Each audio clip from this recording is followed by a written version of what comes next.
Cockroach जनता पार्टीकडून आज देशव्यापी शांततापूर्ण आंदोलन। विद्यार्थी संघटना सामाजिक संघटनांना सहभागाचं आवाहन।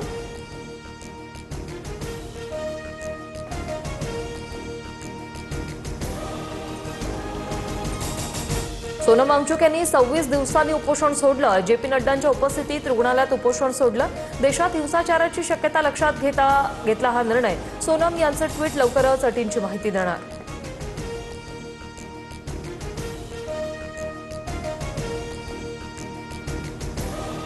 जंतर मंतरवर आंदोलन करणाऱ्यांवर गुन्हे दाखल होणार नाही। सोनम वांगचुक यांच्या मागण्यांवर केंद्र सरकार सकारात्मक। पेपरफुटी शैक्षणिक सुधारणांवरून जेपी नड्डा यांचं आश्वासन। पेपरफुटीवर आज कॅबिनेट बैठकीत चर्चा होणार। पेपरफुटी रोखण्यासाठी कायदा आणणार। फास्ट ट्रॅक कोर्ट आणि कठोर शिक्षेची तरतूद करणार। व्हिडिओ पोस्ट करत पंतप्रधान नरेंद्र मोदींचं आश्वासन।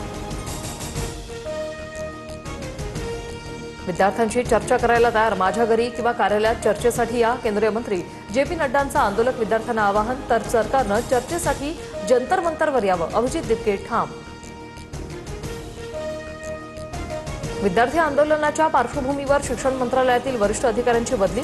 शिक्षण सचिव विनीत जोशींना पदावरून हटवलं। नरेश पाल गंगवार भारताचे नवीन शिक्षण सचिव म्हणून नियुक्त। राहुल गांधींच्या निवासस्थानावरील बैठकीनंतर इंडिया आघाडीच्या सर्व खासदारांकडून गांधी स्मृतीस्थळी अभिवादन। कार्यकर्त्यांची ही मोठी गर्दी। सर्व विरोधी पक्ष विद्यार्थ्यांच्या पाठीशी। मोदींनी धर्मेंद्र प्रधानांचा राजीनामा घ्यावा। राहुल गांधींची मागणी।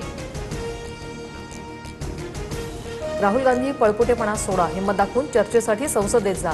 मुख्यमंत्री फडणवीसांचं राहुल गांधींसह इंडिया आघाडीच्या सर्व खासदारांना आव्हान। विद्यार्थ्यांच्या प्रश्नासाठी ठाकरे बंधू मैदानात 26 तारखेला शिवाजी पार्क ते सिद्धिविनायक मंदिरापर्यंत मोर्चाची घोषणा। बापाला साकडं घालून सरकारचा निषेध करणार। विद्यार्थ्यांसह पालकांना सहभागी होण्याचं आवाहन। एकीकडे विद्यार्थ्यांना पाठिंबा तर दुसरीकडे अण्णा हजारेंचं नवं विधान। सरकार सत्तेचा दुरुपयोग करत आहे असं वाटत नाही। हजारेंचं भाष्य। बिहारच्या जहानाबादमधील पेपरफुटी विरोधातील आंदोलन चिघळलं। जिल्हाधिकारी कार्यालयाला घेराव घालणाऱ्या आंदोलकांना पांगवण्यासाठी पोलिसांचा हवेत गोळीबार। आंदोलनस्थळी तणावपूर्ण वातावरण। मुंबईत आंदोलक विद्यार्थ्यांना ड्रग्सची धमकी देणाऱ्या पोलिसावर कारवाई। कॉन्स्टेबल पवन सागळेची चौकशी सुरू। काँग्रेसच्या निवेदनानंतर पोलिसांकडून दखल।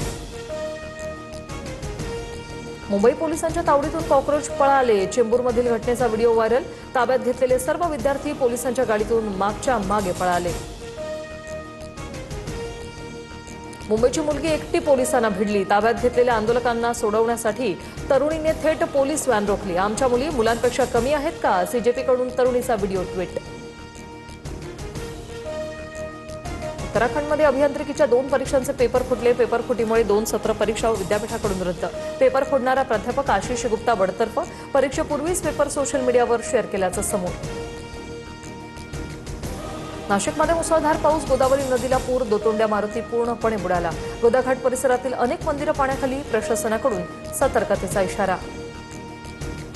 मुसळधार पावसामुळे पालघर डहाणूमध्ये जनजीवन विस्कळीत। तलासरी आणि कासा भागामध्ये अनेक ठिकाणी पुराच्या पाण्याचा वेढा। नागरिकांचं स्थलांतर। ऑरेंज अलर्टमुळे डहाणू आणि तलासरीमधील शाळांना सुट्टी जाहीर।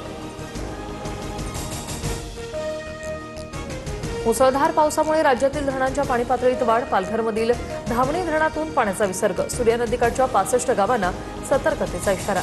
पंचगंगा, तांडचा, वैतरणा, वैनगंगा नद्या दुथडी भरून वाहू लागल्यात।